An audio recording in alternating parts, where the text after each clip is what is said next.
Welcome dear रॉकर्ड्स। आज हम देखने वाले हैं ब्लॉक जेड मूवी की शुरुआत खबरों की हेडलाइंस के साथ होती है, जिसमें फिलीपींस में फैले हुए एक अनजान वायरस की एपिडेमिक के बारे में बताया जा रहा होता है। इसके दौरान एक मारियो नाम का आदमी इस एपिडेमिक की खबर को जैसे ही सुनता है तो वो रेडियो बंद कर देता है। फिर वो अपनी बेटी पीजे, जो कि एक सीनियर मेडिकल स्टूडेंट है, उसको लेकर यूनिवर्सिटी के पहले दिन की क्लासेस के लिए कैंपस की तरफ जा रहा होता है। कुछ देर बाद मारियो अपनी बेटी के साथ इस एपिडेमिक के बारे में डिस्कस करता है और पूछता है कि क्या तुमने वैक्सीन लगाई है, लेकिन पीजे उसे इग्नोर कर देती है। पीजे को अपनी मां की डेथ के बाद अपने फादर से कुछ उलझने थी, जिसने उनके रिश्ते को भी काफी हद तक खराब कर दिया है। पीजे को ये बात बहुत दुख पहुंचाती है कि उसकी मां की मौत के दौरान उसके फादर उनके साथ नहीं थे।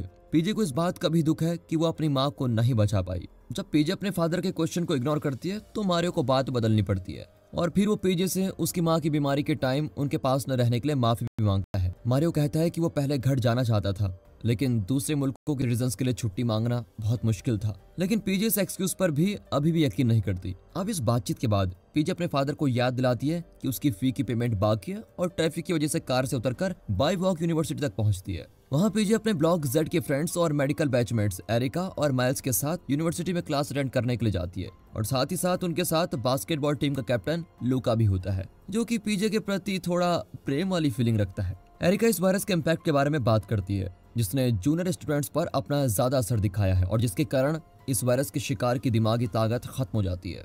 उसके बाद एरिका एक जूनियर स्टूडेंट से पूछती है कि डेथ से कैसे बचा जा सकता है, लेकिन उस स्टूडेंट के पास कोई जवाब नहीं होता। उसके बाद पीजे उन सबको बताती है कि वायरस से होने वाली डेथ से बचने का एक ही तरीका है कि हम सबको इम्यून हो जाना चाहिए। पीजे ये भी बताती है कि जेनेटिक थ्योरी के अकॉर्डिंग देखें तो कुछ लोग ऐसे भी हो सकते हैं जिन पर यह वायरस अफेक्ट ना करे और जिन पर इस वायरस से लड़ने की इम्यूनिटी पहले से मौजूद हो। अब क्लास खत्म होने के बाद एरिका पीजे, लूका और माइल्स को शाम के बाद कुछ फन के लिए बाहर लेके जाती है, लेकिन वो सारे मना कर देते हैं।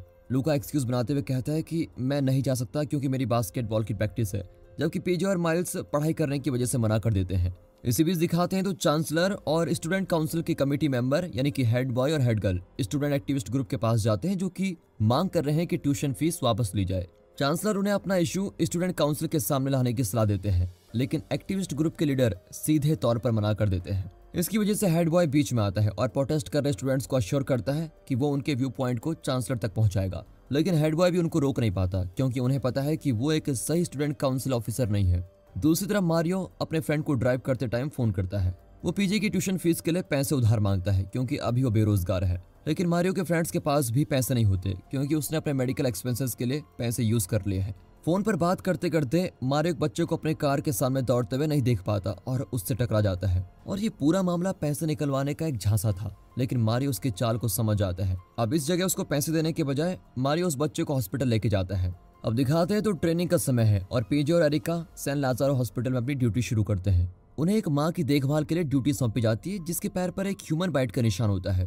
पीजे फिर उस पेशेंट की रेस्पिरेशन चेक करती है और उसको बताती है कि वो लेट जाए ताकि वो छोटे से निशान को चेक कर सके। इसी बीच उस पेशेंट को सीज़र आता है और उसकी डेथ हो जाती है। अब इस बात से पीजे बड़ी पैनिक हो जाती है, फिर बाकी डॉक्टर्स उसको रोकते हैं। उस पेशेंट महिला की डेथ पीजे को अपनी माँ की याद दिला देती है। बाद में पीजे उस पेशेंट की छोटी बेटी को समझाती है, जो कि अपनी माँ की डेथ पर रो रही होती है।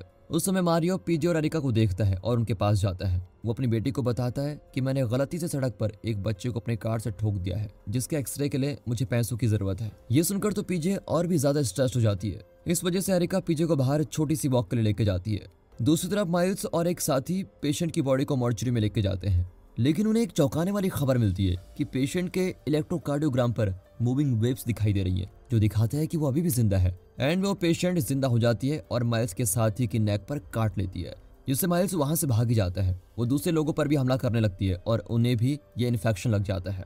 मारियो तुरंत उस छोटे से बच्चे को साथ लेकर वहां से भाग जाता है।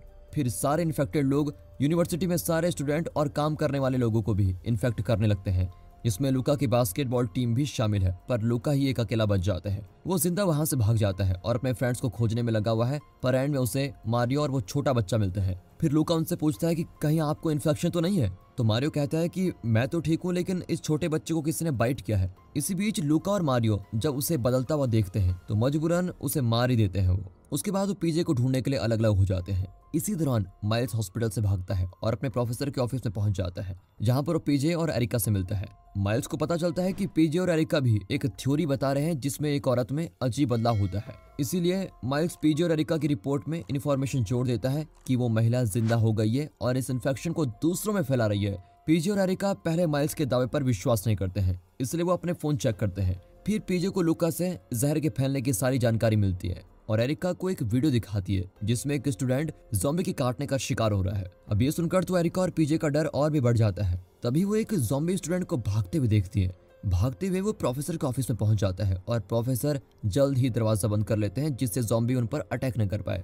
फिर पीजे और एरिका एक बड़ी अलमारी को यूज करके दरवाजे को रोक देते हैं और माइल से और मदद मांगते हैं। जब वो दरवाजा पकड़ते हैं तब एरिका माइल से एक बचने का प्लान पूछती है। तभी वो लूका की आवाज बाहर से सुनकर तुरंत दरवाजा खोल देते हैं। उसके बाद लूका अपने साथियों को वहां से निकलने का ऑर्डर देता है, जिसमें उनके प्रोफेसर भी शामिल होते हैं। लेकिन बाद में पता चलता है कि उनके प्रोफेसर को एक ज़ॉम्बी ने काटा है और प्रोफेसर खुद भी एक ज़ॉम्बी बनने लगे हैं और इस वजह से चारों अपने प्रोफेसर को मारने का और यूनिवर्सिटी से भागने का एक प्लान बनाते हैं। लेकिन मिलिट्री ने पहले ही कैंपस को क्वारंटाइन कर दिया है और फ्रंट गेट से भागने वाले ज़ॉम्बीज और स्टूडेंट्स को मारना शुरू कर दिया है। अब दिखाते हैं तो हेड बॉय अपने जनरल पिता से कह रहा है कि हॉस्पिटल के ऊपर हेलीपैड पर हेलीकॉप्टर लेके आइए। हेड बॉय के पिता उसको साफ साफ बता देते हैं कि कल सुबह 5 बजे हेलीकॉप्टर आएगा और सिर्फ 2 लोगों को ही लेके जाएगा। इसलिए हेड बॉय हेड गर्ल को बता देता है कि सिर्फ वही दोनों रेस्क्यू ऑपरेशन के लिए चुने गए स्टूडेंट हैं, इसलिए रेस्क्यू ऑपरेशन के बारे में वो किसी को भी नहीं बताएंगे। लेकिन हेड गर्ल सीक्रेटली ये सारी बातें स्टूडेंट लीडर को बता ही देती है। माइल्स भी हेड गर्ल का मैसेज पाता है और बाकियों को बताता है कि हॉस्पिटल की छत पर एक रेस्क्यू हेलीकॉप्टर 5 बजे आ रहा है।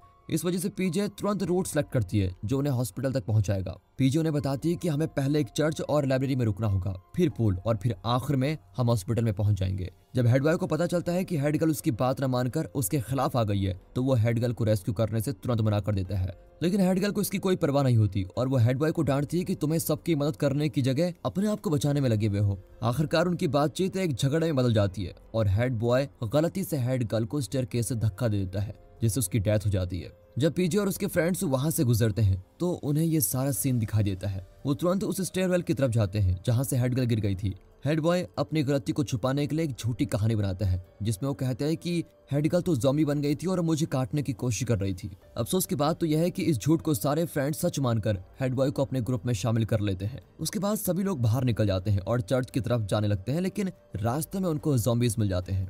अब लूका अपने ग्रुप को एक एक करके ज़ॉम्बीज के बीच से छुपकर निकलने को बोलता है। माइल्स और एरिका पहले जाते हैं, फिर हेड बॉय आता है। लकीली ज़ॉम्बीज को रेड लाइट से अंधा बना दिया जाता है जिससे तीनों आसानी से गुजर जाते हैं। फिर पीजे और लूका तीनों से सेपरेट हो जाते हैं। अब वो दोनों उन ज़ॉम्बी से जैसे ही बच निकलते हैं तभी ज़ॉम्बीज की पावर फिर से वापस आ जाती है, जिससे ज़ॉम्बीज को उनको देखने का मौका फिर मिल जाता है और वो उनके पीछे भागने लगते हैं। पीजे और लूका पार्किंग की तरफ भागते हैं और गाड़ी के नीचे छुप जाते हैं।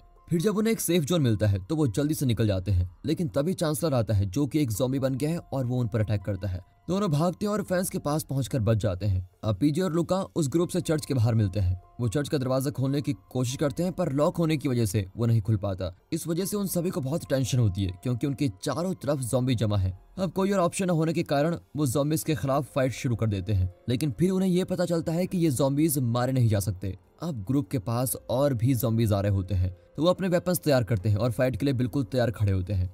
पर मारियो अचानक से चर्च का दरवाजा खोल देता है और उनको अंदर बुला लेता है। अब मारियो और सिक्योरिटी गार्ड गन का यूज करके ज़ॉम्बीज के सिर पर गोली मार देते हैं और तुरंत खत्म कर देते हैं। इसके बाद वो दरवाजे को लॉक करके ज़ॉम्बीज को बाहर रोकते हैं। अब चर्च के अंदर ग्रुप बातें शुरू करता है कि उनको बचना कैसे है। माइल्स ने बताता है कि इन्फेक्टेड लोग एक नए वायरस के साथ घूम रहे हैं, लेकिन पीजे इस बात से सहमत नहीं होती और कहती है कि ये पुराना वायरस हो सकता है। पीजे का कहना है कि ये वायरस जल्दी फैल रहा है क्योंकि ये रेबीज जैसा कोई सिम्टम्स हो सकता है। पीजे आगे बताती है कि अब रेस्क्यू में सिर्फ 4 घंटे बाकी हैं और इसलिए हमें यहाँ से जल्दी निकलना होगा। लेकिन हेड बॉय उन्हें बता देता है कि हेलीकॉप्टर में सिर्फ 2 लोग ही बच सकते हैं, इसलिए कुछ लोगों को यहीं रहना पड़ेगा। अब इस बात से ग्रुप नाराज हो जाता है और फिर पीजे उन्हें कन्विंस करने की कोशिश करती है कि हम सब साथ में हैं चाहे कुछ भी हो जाए। हेड बॉय अभी तक सहमत नहीं है, लेकिन पीजे ने फैसला ले लिया है कि वो लोग साथ रहेंगे जब तक हेलीपैड तक नहीं पहुंच जाते। अब ग्रुप आगे बढ़ने की कोशिश करता है, लेकिन वो लड़की अपने ज़ॉम्बी माँ को देख लेती है और उसके पास जाने लगती है, जिससे सारे ज़ॉम्बीज का टेंशन उसी पे आ जाता है। फिर ज़ॉम्बीज उस लड़की को भी इन्फेक्ट करके अपने में शामिल कर लेते हैं और सारे ग्रुप को मजबूरन वहां से भागना पड़ता है। अब हेड बॉय उन लोगों को बाहर ही लॉक कर देता है और अकेला ही आगे की तरफ चल देता है। अब दिखाते हैं तो मारियो गिटार बजाता है और वो सब अपने पुराने दिनों की यादों में खो जाते हैं। इससे पीजे और उसके पापा के बीच में जो एक नफरत भरा रिश्ता था वो अब खत्म हो चुका है। जब पीजे कपड़े लेने के लिए अलमीरा के पास खड़ी होती है तभी एक ज़ॉम्बी उस पर अटैक कर देता है। मारियो तुरंत ही ज़ॉम्बी को मार देता है और पीजे को बचाता है, लेकिन तभी मारियो अपने राइट हैंड पर एक कटा हुआ निशान देखता है, जिससे पता चलता है कि मारियो के मारने से पहले ज़ॉम्बी ने उसे काट लिया था। जब मारियो को ये बात समझ में आती है कि वो भी अब ज़ॉम्बी बनने वाला है तो वो अपने को किल करने का ऑर्डर देता है, लेकिन सिक्योरिटी गार्ड उसे हॉस्टल के स्टोरेज क्लोजेट में बंद कर देते हैं। पर पीजे ग्रुप का ये फैसला नहीं मानती और कहती है कि मैं अपने पापा को ठीक कर सकती हूँ। लेकिन तभी लूका आता है और पीजे को वहां से लेके जाता है और पीजे के पास अब मारियो को छोड़ जाने के अलावा और कोई ऑप्शन नहीं बचता। 5 बजने से 1 घंटे पहले ग्रुप हॉस्पिटल की तरफ बढ़ता है। जब वो हॉस्पिटल की तरफ जा रहे होते हैं तो ग्रुप में से कुछ लोगों पर ज़ॉम्बी अटैक कर देते हैं और वो लोग मारे जाते हैं। सबसे पहले माइल्स की डेथ होती है क्योंकि उसे एक ज़ॉम्बी ने काट लिया है और उसे घायल भी कर दिया है। अब सिक्योरिटी गार्ड फैसला करती है कि वो उन्हें ज़ॉम्बी से बचाएगी और वो वहीं पीछे रह जाती है। फिर एरिका भी पीजे और लूका को ज़ॉम्बी से बचाती है और खुद अपनी जान गंवा देती है। फिर जैसे ही पीजे और लूका पूल में जंप करते हैं उन्हें पता चलता है कि पानी ज़ॉम्बीज़ की कमजोरी है। पीजे और लूका पूल एरिया से तुरंत भाग जाते हैं। वो सीधे हेलीपैड की तरफ भागते हैं। जब वो हॉस्पिटल की छत पर पहुंचते हैं तो लूका तुरंत पीजे को हेलीपैड तक उठा लेता है क्योंकि ज़ॉम्बी दरवाजे को तोड़ने की तैयारी में लगे हुए हैं। फिर बिना सोचे समझे लूका खुद ज़ॉम्बीज़ का चारा बनकर उन्हें अपनी तरफ खींचने की कोशिश करता है और बिल्डिंग से जंप कर देता है और इस वजह से पीजे को अपने परिवार और दोस्तों को खोने का दुख बर्दाश्त करना पड़ता है और वो बेहोशी हो जाती है। थोड़ी देर बाद सूरज निकलता है और पीजे को हेलीकॉप्टर कहीं नजर नहीं आता। तभी वो अपने हाथ पर बाइट का निशान देखकर चौंक जाती है, लेकिन वो ज़ॉम्बी में नहीं बदलती। उसे याद आता है कि वो इन्फेक्शन से इम्यून है और अब पीजे सब कुछ ठीक करने का फैसला करती है। बाद में पीजे अपने पापा से मिलती है और फिर उसे पता चलता है कि मारियो भी वायरस के इन्फेक्शन से इम्यून है।